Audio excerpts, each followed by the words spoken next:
1981லங்க. 1981ல தண்ணீர் தண்ணீர் அப்படின்னு ஒரு படம் எடுக்கிறாங்க. நம்ம இன்னைக்கு என்னைக்கு பதிலு தண்ணியே ஊத்திக்கலாம். ஏன்னா அன்னைக்கெல்லாம் தண்ணி பஞ்சம் அவ்வளவு இருந்ததுங்க அப்படின்னு அந்த படத்துல காட்டுவாங்க. அதாவது ஒரு கிராமத்துக்கு தண்ணி தேவைப்படுதாமா. அது 1950கள்ல இருந்த நிலைமை. அந்த கிராமத்துக்கு தண்ணி கொண்டு வரணும்னு வாய்க்கா வெட்டுவாங்க. அதுல சரிதாங்க. ஐயோ சாரி மறந்துட்டேன். குழந்தை அழுகுது, நான் குழந்தைய ஆட்டிக்கிறேன். ஆரி ராரி ராரி ராரி ராரி ஆரி ராரி ராரி ராரி ராரி ரோ. இப்படித்தாங்க நம்ம சரிதா அந்த கருவேல மரத்துல தொட்டில கட்டிட்டு குழந்தைய போட்டு ஆட்டிக்கிட்டு இருப்பாங்க. சரி சரிதா ஆட்டினாங்க. இப்ப நீ எது காட்டுற, நீ கிளற வேண்டியதானே அப்படின்னு நீங்க கேப்பீங்க. ஐயோ முதல்ல நான் கேட்டத சொல்றேன், அது மறந்துட்ட பாத்தீங்களா. எங்களோட கோரிக்கை ஏற்று பணம் அனுப்பிட்டு இருக்க தோழர்கள் அனைவருக்கும் நன்றி. அனுப்ப போகும் தோழர்களுக்கும் நன்றி. ஆனா தயவு செஞ்சு 1000, 500, 300, 200 கூட அனுப்பாதீங்க. வெறும் 100 ரூபா மட்டும் அனுப்புங்க. மாசத்துக்கு ஒரு தடவை அனுப்புனா போதும். ஆனா மாதம் மாதம் அனுப்புனீங்கன்னா எங்களுக்கு உதவியா இருக்கும். ஏன்னா எங்க கமிட்மெண்ட்டை பிளான் பண்ணி ஒர்க் பண்றதுக்கு ஈஸியா இருக்கும். அப்புறம் மாதத்துக்கு ஒரே ஒரு முறை அனுப்புனா போதும். டெய்லியும் நீங்க அனுப்ப வேண்டாம். நாங்க ரொம்ப கெஞ்சி கேட்டுக்கிறோம். டெய்லி அனுப்பாதீங்க. ஏற்கனவே அனுப்புனவங்க இனி அடுத்த மாதம் அனுப்புனா போதும். புதுசா அனுப்புறவங்க அனுப்புங்க. அனுப்புன எல்லா தோழர்களுக்கும் நன்றி. சரி, நாம இப்ப எங்க மிஸ் பண்ணோம்? ஸ்வீட் செய்ய மாட்டேன் அப்படின்னு சொன்னா அந்த கமிட்மெண்ட் கிட்ட மிஸ் பண்ணிட்டோம். கண்டிப்பா நாங்க ஸ்வீட் செய்ய மாட்டோம். அது உறுதி உறுதி உறுதி. அதுக்காக எனக்கு பணம் கிடைச்சிச்சு, பதவி கிடைச்சிச்சுன்னு சொல்லிட்டு எனக்கு கொடுக்கற அதே போலீஸ் பாதுகாப்ப என் பாய் ஃப்ரெண்டுக்கும் கொடுங்கன்னு நான் கேட்க மாட்டேன். ஸ்வீட் செய்யறது மட்டும் இல்ல, அதுவுமே தப்பு அப்படிங்கிறது எனக்கு நல்லாவே தெரியும். ஏ ராரி ராரி ராரி ராரி ரோ, கண்ணான பூமகனே, கண்ணுரங்கு சூரியனே. ஓகே, பாப்பா தூங்கிட்டாங்க. நம்ம இப்ப சமையலுக்கு வந்துடலாம்.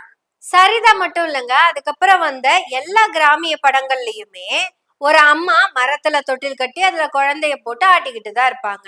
அது அந்த காலத்து சூழல், வாழ்வியல் எல்லாமே. அதுக்கப்புறம் பணம் எல்லாம் நல்லா வந்ததும் இந்த கதாநாயகர்கள்லாம் இருக்காங்கல்ல, சினிமாக்காரங்க, அதுக்கப்புறம் அவங்கெல்லாம் கதாநாயகிய தொட்டில போட்டு கொல்லையில தொட்டில் கட்டி குருத்தோல பெட்டி செஞ்சு தூங்கு தூங்கு தூங்கு அப்படின்னு ஆடிட்டு இருப்பாங்க. கதாநாயகி இவங்க என்ன தூங்க வைக்கிறக்கா படுறாங்க? சரி, நம்ம விஷயத்துக்கு வருவோம். அப்படியே கதாநாயகி தூங்கிட்டா இந்த ரசிக பசங்க ஏத்துக்குவாங்களா? சரி, நமக்கு எதுக்கு இந்த ஊர் வம்பு, நம்ம சமைப்போம். சரி, இன்னைக்கு என்ன ஸ்பெஷல்னு கேக்குறீங்களா? இன்னைக்கு தாத்தா வேக்கா. ஐயோ சமையல் சொல்லுங்க. தமிழ் வெற்றி கொண்டான் தூங்கிக்கிட்டு இருக்காருங்க, அவரை சொல்ற. தமிழ் வெற்றி கொண்டான் அம்மாவாகிய நான் எம்எல்ஏவா ஆனாலும் சாரி சமையல்காரியாவே இருந்தாலும் உங்களை தொட்டில போட்டு பக்கத்துல தூங்க வச்சுக்கிட்டே தான் இருப்பேன். 7 நாள் தாங்க ஆச்சு, 7 நாள் தான் ஆச்சு. ஆனா மக்கள் பணியை செய்யறதுக்கு வந்துட்டோம்ல. தண்ணீர் தண்ணீர் சரிதா, அப்புறம் கண்ணீர் கண்ணீர் நிறைய அம்மாக்கள். இப்படி வயலோரமும் குளத்தோரமும் காட்டோரமும் தொட்டில் கட்டி தூங்கிக்கிட்டு இருந்த அந்த குழந்தைங்களோட வெற்றிய சாரி அந்த குழந்தைக்கு தாலாட்டு பாடின அந்த பல்லவிகளை இது எம்எல்ஏ பல்லவியில வராதுங்க. இது ராகத்தினுடைய பல்லவி. சமைக்க விடுங்க பிளேஸ். ஒரு நிமிஷம் இருங்க, குழந்தை அழுகுது. குழந்தைக்கு ஒரு பல்லவி மட்டும் பாடிக்கிறேன். ஆராரோ ஆரிராரோ அம்போலைக்கு நீ வரோ, மூச்சுப்பட்டா நோகமண்ண மூச்சடக்கி முத்தமிட்ட. ஏசி காத்துலயே தூங்குடா கண்ணா, ஏசி காத்துலயே தூங்கு. சரி, இப்ப எதுக்கு நக்கல் பண்ணி சமைக்கிற அப்படின்னு நீங்க கேட்கலாம். அதுதான் 6 மாசம் மெட்டர்னிட்டி லீவ் இருக்குல்ல, இப்ப பேசி என்ன கிழிக்க போற அப்படின்னு நீங்க என்ன கேட்கலாம். கிழிக்க போறேன்னு கேட்டா அது தப்பு, அப்படி கேட்காதீங்க. நான் சமைக்க போறேன், அதனால என்ன அறுக்க போறேன்னு கேளுங்க. அப்படி என்ன நீ அறுத்து தள்ளுறன்னு கேளுங்க. நான் கீரை அறுத்து. நான் ஒரு ரியல் அம்மாவா இருந்தாலும் ரீல்ஸ் அம்மாவா மாறுறதுக்கு ஒரு வாய்ப்பு வேண்டாமா? ஆமா, என்ன 6 மாசம் லீவ் விடுன்னு சொல்றீங்க? என் கட்சியோட பெருமை என்னன்னு தெரியுமா உங்களுக்கு? வெறும் 1.25 மணி நேரத்துல 436 திட்டங்களை வல்தலக்கி வாய் கொப்பளிச்சு துப்பி விதைச்சு விட்டுட்டு போன கட்சிங்க எங்க கட்சி. 6 மாசம் நான் சமையல் பண்ணாம லீவ் எடுத்தேன்னா என்னோட ரீல்ஸ் எல்லாம் யாரு போடுவா? இப்பவே நிறைய ரீல்ஸ் குமிஞ்சு கிடக்குதுங்க. ஏன் ரீல்ஸ் வர வேண்டாமா? 6 மாசம் நான் வரலன்னு வச்சுக்கோங்களேன். கண்ணே கலைமானே கண்ணிமயிலென கண்டேன் உன்னை நான். ரீல்ஸ் ரொம்ப முக்கியங்க. ரீல்ஸ் ரொம்ப முக்கியம். சரி, நான் இப்ப இந்த சீட்ல வந்து உட்கார்ந்து என்ன பண்ணேன்னு கேக்குறீங்களா? சாரி, இப்ப நான் இங்க வந்து சமையல் பண்ண குழந்தையோட வந்து சமையல் சமைக்கிறதுக்கு என்ன பண்ண அப்படி என்ன கேக்குறீங்களா? முந்தா நேத்து வீடியோ போடுறப்ப டப்பு டப்புன்னு கரண்ட் கட் ஆச்சுல. நேத்து கரண்ட் இல்லாம மழையில மொட்டை மாடியில நின்று வீடியோ போட்டோம்ல. என்ன காரணம்? கண்டுபிடிச்சிருக்கோம்ல. எங்க கேட்டுக்கு பக்கத்துல ஒரு கம்பம் இருக்குதுங்க. அந்த கம்பத்துல கருப்பு சிவப்பு துண்டு போட்ட ஒருத்தர் ஏறி என் வீட்டுக்கு வர லைனை மட்டும் இப்படி மடக்கி விட்டாருங்க. இப்படி மடங்கி இருக்குது. அதாவது அதுக்கும் அந்த மெயின் லைனுக்கும் இப்படி டச் ஆகாம கேப் மட்டும் இருக்குது. கருப்பு சிவப்பு துண்டு யார் போடுவா? மதிமுகவா? இல்ல. அதிமுகவா? இல்ல தேமுதிகவா? அதுவும் இல்ல. பாத்தீங்களா? அப்ப இந்த கட்சிக்காரங்க யாருமே இல்லைன்னு உங்களுக்கு தெரிஞ்சு போச்சு. அப்படி எனக்கு தான் தெரிஞ்சது கருப்பு சிவப்பு துண்டு போட்டவரு எந்த கட்சிக்காரருன்னு.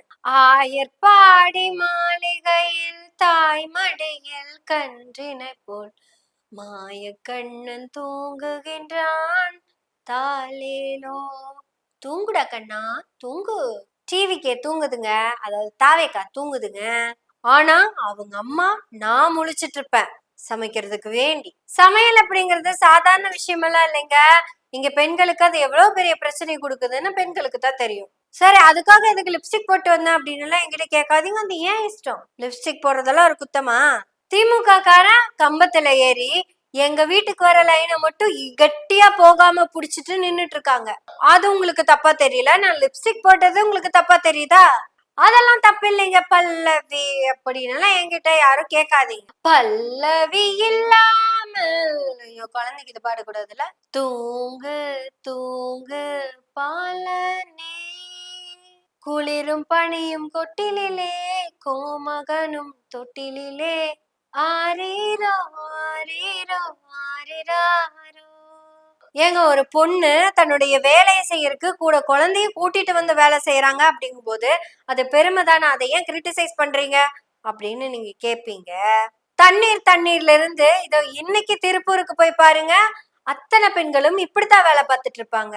யாருமே ரீல்ஸ் எடுத்து போட்டு நம்ம பார்த்திருக்கவே மாட்டோம். போற போக பார்த்தா தக்காளி வெங்காய கத்திரிக்காவை அடுப்புல போட்டு வணக்கிக்கிட்டு தொட்டில் ஆட்டுறது ஒரு விஷயம்னு நம்ம பேச ஆரம்பிச்சிருவோம்னு நினைக்கிறேன். இனி யூடியூப் வீடியோல தொட்டில் இல்லாம என்னால வர முடியாது போல இருக்கே. கவர்மெண்ட் 6 மாசம் லீவ் கொடுத்துருக்காங்க. அது எவ்வளவு பெரிய விஷயம் தெரியுமா? அதெல்லாமே ரியல் மதர்ஸ் கண்டிப்பா பயன்படுத்துவாங்க. ஆனா ரீல்ஸுக்கு வர மதர்ஸ் இருக்காங்கல்ல, அதாவது பாட்டோட சேர்த்து ஆட்டுவாங்கல்ல, ராகம் தானம் அப்படி பல்லவி இல்லாமல் பாடுகிறேன். எனக்கே தெரியுது ஏதேதோ நான் உளறிக்கிட்டு இருந்தேன். ஒழுங்கா அரசியல் பேசிக்கிட்டு இருந்தேன். நான் என்னத்துக்கு சமையலுக்கு வந்தேன்? எதுக்கு வந்தேன்னா சேனலை பிளாக் பண்ணாம இருக்கிறதுக்கு. அரசியல் பேசினா பிளாக் பண்றாங்கன்னு தான் சமையலுக்கு வந்தேன். நீங்களே பார்த்துட்டு தான் இருக்கீங்க. நம்ம மனோஜ் தொடர், ராதிகா கணேஷ் மேடம், அப்புறம் யாசர் தொடர், யாசர் ஜென்சி மீட்டப்ல இருந்தார்ல, அவரோட இன்ஸ்டாகிராம் ஐடி எல்லாமே பிளாக் பண்ணிட்டு தான் இருக்காங்க. அதாவது தமிழ்நாட்டுல யாரெல்லாம் நல்லா பேசுறாங்களோ அவங்களோட சேனல்லாம் பிளாக் பண்ணிக்கிட்டு தான் இருக்காங்க. ஏன் பிளாக் பண்றாங்கன்னா, இங்க எங்களோட முதல்வருக்கே பேச தெரியல. நீங்களாம் என்ன வெங்காயத்துக்கு பேசுறீங்க, என்ன தக்காளிக்கு பேசுறீங்க, என்ன கத்திரிக்காய்க்கு பேசுறீங்க? தாக்கா ஐயோ குழப்பத்துல மாத்தி சொல்லிட்டேன். தக்காளி வெங்காயம் கத்திரிக்காய். எங்க முதல்வருக்கே பேச தெரியல. நீ என்ன தக்காளிக்கு பேசுற, என்ன வெங்காயத்துக்கு பேசுற, என்ன கத்திரிக்காய்க்கு பேசுற? தாவேக்கா கரெக்டா வந்துச்சா? ஐயோ சாரிடா, சத்தமா பேசி உன்னை வேற எழுப்பி விட்டேன். தமிழக வெற்றி கொண்டான் தூங்கு. அப்புறம் குருவாயூர்ல பாடுற ஹரிஹராசனம் நமக்கு வர மாட்டேங்குது. அதெல்லாம் ஏசுதாஸுடைய குரல்ல அப்படி இருக்கும். நம்ம அந்த பாட்டு பாடிதான் தூங்க வைக்கணும்னு கிடையாது. நமக்கு அப்புறம் நமக்கு தான் இளையராஜாவுடைய தாலாட்டு பாடல்கள் அத்தனை இருக்குது.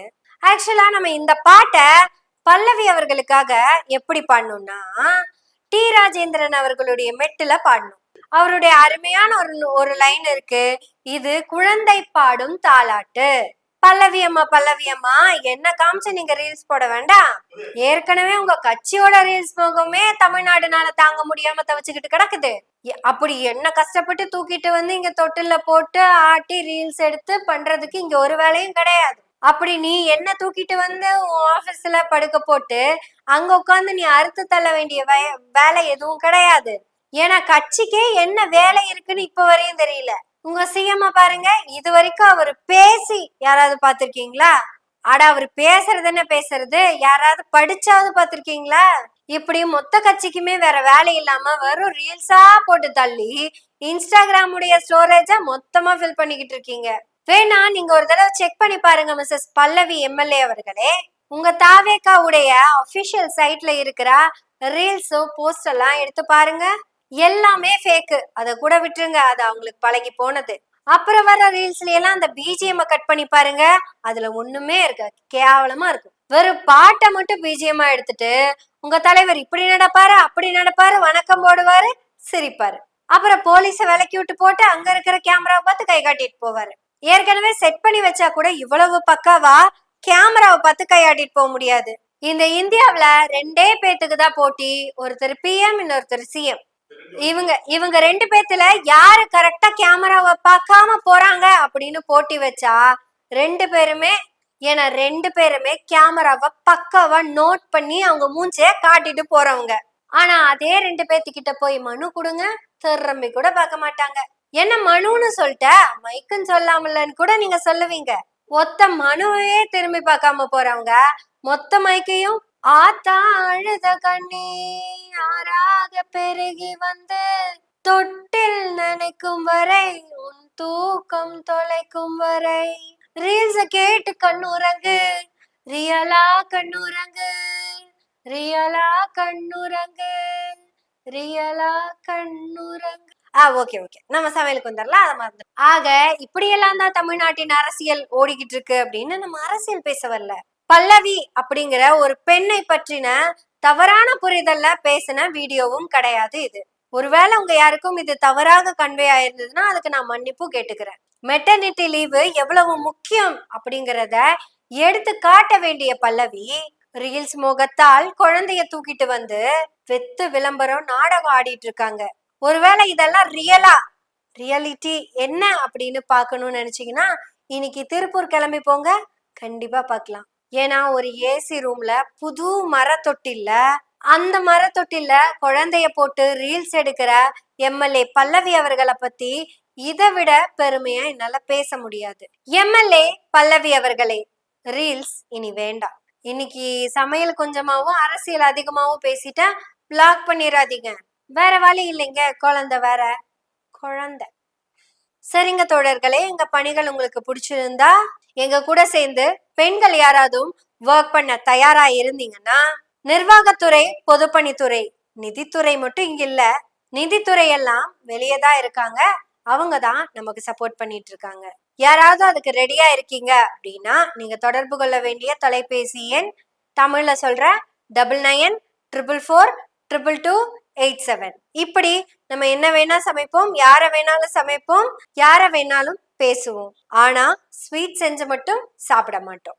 ஏன்னா எங்க சிஎம் சொல்லியிருக்காரு, சாரி தாவேகா கட்சியினுடைய சிஎம் சொல்லியிருக்காரு, ஊரா வீட்டு நெய்யில என் வீட்டுக்கு ஸ்வீட் செய்யக்கூடாதாமா, அதே மாதிரி என் பாய் ஃப்ரெண்டுக்கு போலீஸ் பாதுகாப்பு கொடுக்க கூடாதாமா. இது 2ஐயும் செய்ய மாட்டேன். தூங்குடா கண்ணா தூங்கு, குழந்தை தூங்கட்டும், நம்ம பேசுவோம், இல்ல எதையாவது சமைப்போம். நன்றி, வணக்கம்.